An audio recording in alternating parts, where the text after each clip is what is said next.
With the NBA trade deadline officially behind us, rosters for all 30 teams are pretty much finalized outside of a couple buyout guys. And with all the drama of the trade deadline wrapping up and the excitement of All-Star Weekend ahead of us, I want to take this opportunity to take a step back and look at the landscape of the NBA and figure out, as of this moment, who the 10 best teams are. So today, that's exactly what we're going to do. Now, of course, I have to go over the criteria. I'm judging these teams using a combination of what I've seen in the first 50 games of the season and what I can project from these teams in the last 32 games and in the playoffs. Because of that, you're going to see some teams with higher records lower than teams with disappointing records, but that's all a part of the process. So if you disagree with me or think my list is perfect, which I doubt, comment below your thoughts and I'll try to get back to them. So without further ado, let's jump straight into it by talking about my number 10 team, the Milwaukee Bucks. Now the Bucks have a deeply flawed roster. They're a team that's likely not going to go very far in the playoffs, but the reason why I have them at the number 10 slot is because of a guy named Giannis Antetokounmpo. He's having one of his best seasons to date, and when you have a player like Giannis, especially a top 5 player in the NBA as a whole, you're always going to be in title contention. Every champion in the past decade has at least a top 7 player on their roster, and of course Giannis is going to be a top 7 guy. The question is whether the roster surrounding him will be able to pick up their slack and play at that title level that the Bucks need in order to get back to the finals as they did in 2021. Now, the thing I want to talk about really quickly is the Kyle Kuzma trade, because this trade could really make or break the Bucks season as a whole. Kyle Kuzma is a player with a lot of flaws. He's a very okay scorer, not a great defender. He can do a lot of things on the court, I guess, but not at a very high level, and sometimes at a level that can really hurt the team. So because of that, if the Bucks can unlock the Kyle Kuzma that we saw 4 years ago, then I think they could have a real shot at making a second round appearance, maybe even the conference finals, depending on how great Giannis is playing. But if he can't be unlocked, then I'm not sure if this team really makes it past the first round. The good thing for the Bucks, though, is that Chris Middleton wasn't too much of a contributing factor in 2025, and the roster as it was just did not compare to the teams above it and below it in the Eastern Conference. So making a move at the least shakes some things up, and maybe things can go their way when everything is said and done. But in totality, even with the Kyle Kuzma deal, this team is still deeply flawed. They have a lack of an offensive punch outside of Dame and Giannis, and that could technically change with the addition of Kyle Kuzma, but nonetheless, it's still a problem. Also, a lack of consistent perimeter defense really scares me, especially because this team already gives up a lot of threes as it is, so if they play a high volume shooting team, they are going to struggle in the first round of the playoffs. And the thing that kind of puts the icing on the cake for me as to why they're the 10th spot, they're 7-12 against teams with a 500 record or better. Giannis helps their case, but their roster is too hollow outside of their top 2 guys, and also Doc Rivers is their head coach, so expect a disappointing first or second round exit. At the 9th spot, I'm going to put the Houston Rockets. The Rockets have quickly become one of my favorite teams in the NBA, solely because when they play, I know something exciting is going to happen. Recently, that excitement is coming from them blowing a lead, which is unfortunate, but this team is still extremely young. You think of guys like Alperen Şengün, Jalen Green, Jabari Smith, Amen Thompson, Tari Eason. Those 5 guys aren't even at the age of 25 yet, so for them to even be on this list at this point in time is a testament to Ime Udoka and the culture that he's built around the Rockets. And speaking of those young guys, I really love what I'm seeing from guys, in particular, Amen Thompson and Tari Eason. Their defensive efforts on a nightly basis are ridiculous, and Amen is really picking it up on the offensive side of the ball, so I'm curious where his ceiling lands for the Rockets in the next 5 to 10 years, and a really solid contributing piece on a nightly basis. And then every other night, it kind of depends on the night for Alperen Şengün and Jalen Green as to whether I'm really impressed with them, but they each have their flashes that show me that they can be long-term future potential number 1, number 2 guys for this Rockets team, depending on the core around them. I like that the Rockets average the second most shots a game. They crash the offensive glass. That's great. But they are 27th in field goal percentage in the NBA. That's just not going to cut it, especially with the high-powered offenses in the Western Conference that we're going to get to in a little bit. The Rockets, their defense is great, but their offense needs to really step it up in order for them to become a contender, which I don't think is really feasible at this moment in time. time, but maybe in the next 3 to 5 years, if their offense can steadily improve, then maybe, just maybe, they can be one of those favorites in the Western Conference. It's in the top 5 of this video. But even still, they have all the makings of a team who overachieves in the regular season and falls short in the playoffs, whether that be in the first round or the second round. But where this team goes from here is going to tell us a lot. And the moves they make in the offseason, whether that be free agent signing or trades of their core, is going to determine their future for the next decade plus. Now let's move on to my number 8 team. That's going to be the Memphis Grizzlies. And for this analysis of the Grizzlies, I'm going to play a game called Did You Know? In this game, we're going to go over some stats with the 2025 Grizzlies that explain why they're in this position and why they aren't higher in this list, despite being the second seed out west. So first, did you know that the Grizzlies are first in shot attempts per game, first in free throw attempts per game, and first in points per game? I sure didn't, especially considering they don't have that superstar scoring option other high-octane offenses do. But the one guy who's really carrying them offense is Jaren Jackson Jr., which, speaking of, did you know that Triple J is having by far the best season of his career offensively while maintaining similar defensive prowess from 2 seasons ago? Jackson puts up a little bit over 23 points a night as the official #1 option for this Grizzlies team. And while he has his minor flaws on offense, he's been extremely efficient as a jump shooter and as the top guy that the defense pays attention to.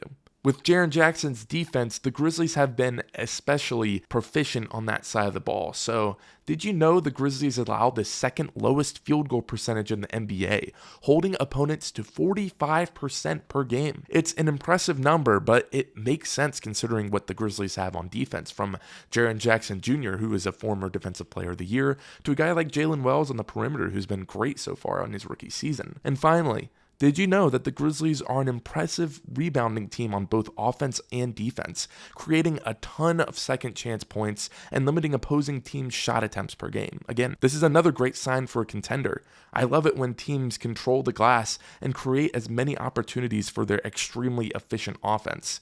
And of course, that's going to be a great thing. And if they can continue to do that at a high rate, it's going to be tough to beat the Grizzlies in the playoffs. But with all of these great things, there has to be some caveats, and unfortunately, the biggest one for me is Ja Morant. Morant has only suited up for 30 of the Grizzlies' 51 games so far this season, and seems to be an every-other-day player at this point in his career, which is scary not only for his long-term with the team, but also for this team in the present day. I don't know if I can rely on Ja to be that electrifying, clutch young star that he was 2 years ago. I don't even know if this guy is going to play on a regular basis. And with his jump shot never really developing the way that many wanted him to, and his turnovers standing out at about 4 a game, I'm not sure whether I trust him in a 7-game series. But outside of Ja, as I mentioned earlier, they don't really have that #1 option that I trust to take over a game in the final minutes, and they give up way too many threes for my liking, or for any contending team. Opponents shoot a little under 40 threes a game, and if they face a high-volume shooting team like the Timberwolves or Suns in the first round,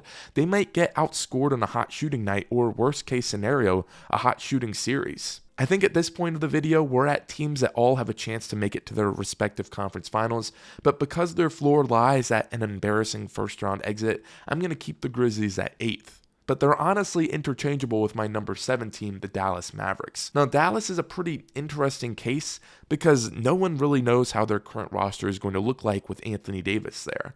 But just on paper, I don't see why this team can't make a conference finals run. Pairing a phenomenal two-way talent in AD with a dynamic offensive star in Kyrie Irving and solid shooting and defense from their supporting cast, it makes me optimistic for their near future. This team is extremely efficient, but what does scare me is they get outshot in almost every game. Of course, we're going to project here, but I don't like that teams are attempting a lot of shots at the rim and grabbing a lot of offensive rebounds, creating second chance points. AD is obviously going to help with these numbers for the Mavericks, but at this current point in time, from what I've seen from the Mavericks, it's still concerning. And of course, the obvious thing that kind of limits me putting the Mavericks even higher on this list is the fact that this roster was built around Luka Doncic. On paper, AD can technically replicate the scoring that Luka produces, but the playmaking and the floor spacing that Luka provides to the Mavericks is what made this team special. The gravity that he brought, that the defense had to pay attention to him him at all times. That's what made this team special. That's what got their shooters open. This roster was built around Luka, and without him, this team feels somewhat incomplete, and I'm not sure how they're going to play in the near future. Prior injuries and poor seeding at this point in time may be limiting this team's true potential, but if they match up with a Rockets team or a Grizzlies team, they have major quote-unquote upset potential and could easily beat young, inexperienced teams on their way to a second round or a conference finals appearance. Now at the number 6 spot, I have the Denver Nuggets. After last season's disappointing playoff exit, the Nuggets front office pretty much decided to run it back with the addition of Russell Westbrook,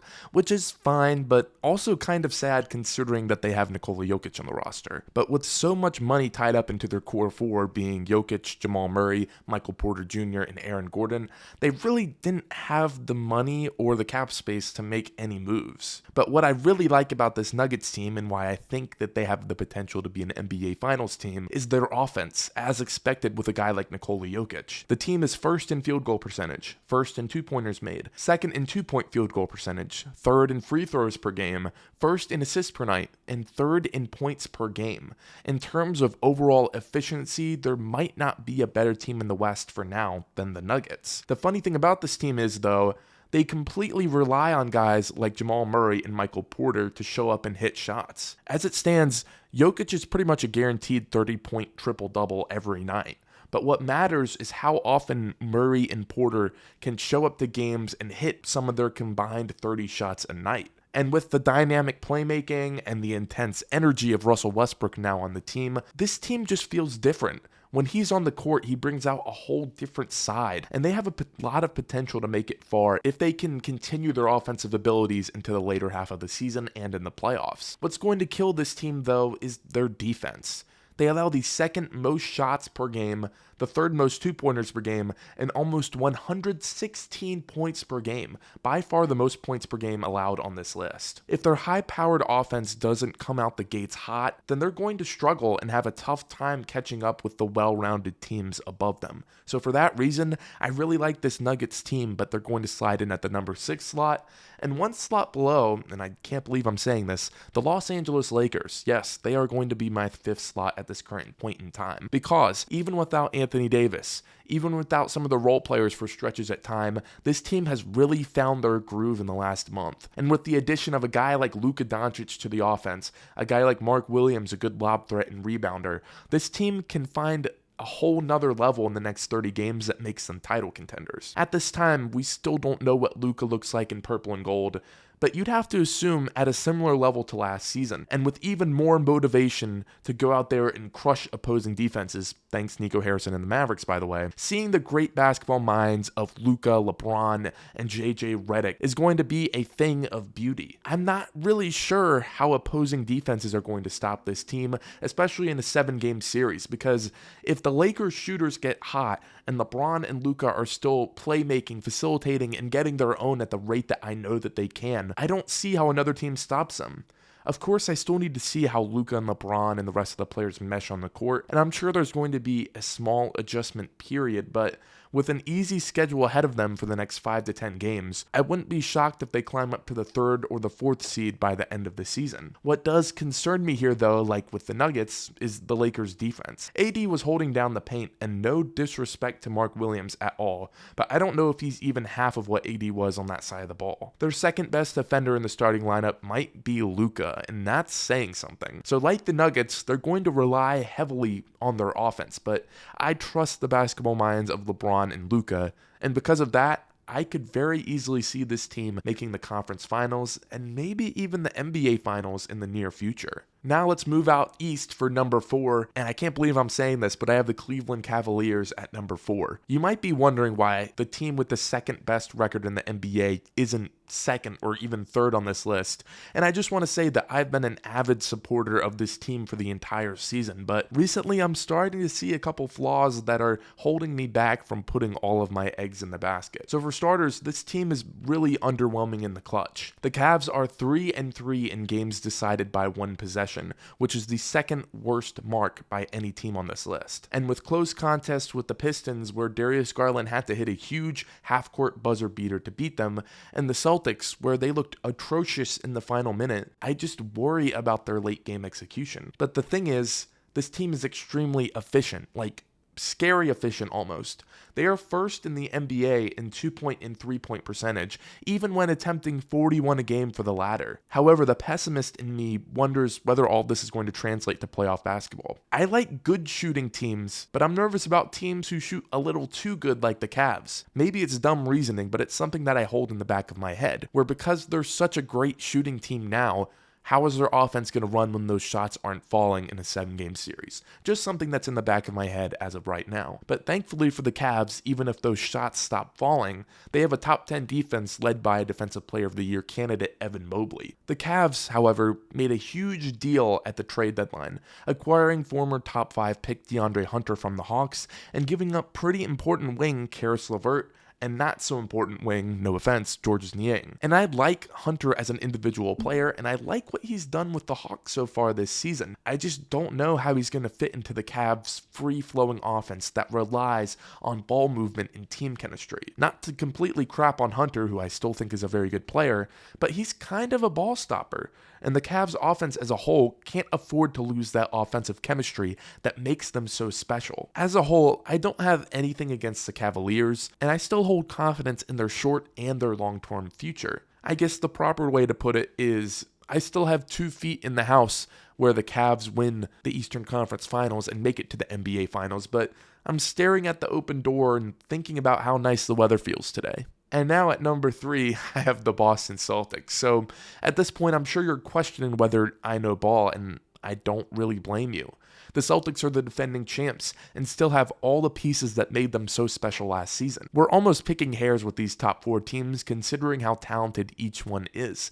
And I have to say, I'm not too happy with how Boston has played recently. I'm pretty confident before the season I predicted a Thunder-Celtics finals matchup, which looks pretty good right now. But there's still a couple things I need to see from this team before I feel confident in them, especially considering how the team above them has been playing as of late. What I hate about this team is how many threes they take. They pretty much rely on the 3-ball, taking a ridiculous 48 of their on average 91 shots a game beyond the arc. When they're hitting their shots at a high clip, it's all sunshine and rainbows and the Celtics win by 15. But when those shots don't fall and they keep taking threes over and over again and they just keep missing, it's almost like torture watching the Celtics play. They don't know how to run an offense that doesn't revolve around taking a 3, and that is sometimes to their detriment. Luckily for the Celtics though, they are still an incredibly smart team that rebounds and defends at a high rate. Their defense at the rim is honestly impressive, and their team efforts are extremely impressive as a whole. Teams don't get open shots often against this team, and when they do, they don't capitalize on it nearly as well as they should. The on-paper numbers look great for every individual player across the board, but I'm not a fan of how Jaylen Brown is playing this season, and one could argue that his impressive play was the biggest part to their title run last season. He just looks a little clunky and uncoordinated, like he's regressing back to 2023 Jaylen Brown, and the Celtics can't afford to lose the form of the reigning finals MVP. Obviously, I'm not out on the Celtics as a whole, but at this point in the season last year, I was about 80% confident they would win the title. Now I'm having reservations as to whether they can make the NBA Finals, especially considering how much better the Eastern Conference got over this past offseason. Now at the number 2 slot, I have the New York Knicks. At this point of the video, you're probably really concerned with me. Sure, the Knicks have their flaws, but when they play at their peak, I don't think an Eastern Conference team at their current form can beat them. From the clutch shot making of Jalen Brunson, to the steady offensive efforts of Karl Anthony Towns, to the all-around greatness that Josh Hart brings, their starting 5 is lethal. And once Mitchell Robinson comes back fully healthy, I don't think there's an 8-man rotation that can beat the Knicks when they both play at their peak. This team is extremely efficient, almost crazy efficient, but not too reliant on one particular individual or idea on offense. This is a well-balanced team that incorporates all aspects of offense between the 5 guys on the court to create a top 5 offense. Of course, the caveat to all this is that the Knicks stay healthy. We saw last season that the wear and tear throughout the season caught up to the Knicks starters in the playoffs. And while I mentioned that this team isn't reliant on one individual player, they're reliant on each player being there. Because if there's one piece missing in the machine, it's going to break sooner rather than later. Is it a wise bet to bet on a team that plays their starters 38 minutes a night in the regular season? Probably not, but it's a risk that I'm willing to take at this point in the season. This team's chemistry is a league high, And their playing styles mesh so well together that, again, at their peaks, this team is unstoppable. But the question of whether they can keep that peak play up for 3 playoff series before the finals is a huge question mark. I'm also not sure if we're getting Timberwolves Cat playoff mode or a different version, considering he doesn't have as much pressure on him. But even still, I believe in this Knicks team, even if Cat isn't the best playoff performer in his past, even if there are some limitations with this roster, where if one player goes down, this team is pretty much screwed in the playoffs. If I had to bet on an Eastern Conference team to make the finals at this very moment in time, I can't believe I'm saying this, but I would bet on the New York Knicks. And finally, at the number 1 slot, of course, I have the Oklahoma City Thunder. We talked a lot about the high-powered offensive teams in the NBA on the previous teams in this list, but what about one of the greatest defensive teams we've seen in the 21st century? From a talent and team cohesion standpoint, the Thunder are absolute lockdowns on defense, allowing only 104.9 points per game, which is first in the NBA. To put it into perspective onto how great they are on defense, the same gap between the Thunder and the Knicks, or 1st to 8th, is nearly the same gap as the Knicks to the Raptors, or 8th to 25th. Teams shoot 43% from the field against the Thunder, again, first in the NBA. This isn't a concept that dries up in the playoffs, especially with the talent that they have on the perimeter in the post. And then offensively, the Thunder are a well-balanced team that scores efficiently and effectively with their top options. Now, I will say, without Shea, this team's offense is extremely stagnant. And the question of whether you trust J-Dub as a second option in a playoff series is legitimate and fair criticism of this team. Thankfully, though, they have this guy named Chet Holmgren coming back from injury that's going to help take pressure off SGA and J-Dub. Their offense isn't perfect at this point in the season, but their team is smart in limiting turnovers and taking the right shots, and that also bodes well in a 7-game series. Of course, you're concerned for a team as youthful as the Thunder. They added guys like Hartenstein, like Caruso, veterans who bring versatility on both sides of the ball, and that makes the Thunder pretty much unstoppable, especially in the regular season, and maybe even more so in the playoffs. And with a top scoring option in SGA that I trust in the clutch, I feel really confident in saying that the Thunder are still my NBA Finals favorites and a team that has the fewest holes in the league today. So that does it for my list. Again, comment down below whether you agree with certain spots, whether you disagree with certain spots. I want to hear it all. So thank you all very much for watching my video. Make sure to leave a like on the video, subscribe to the channel if you want to see more NBA videos just like this one. And with that, I'll see you next time.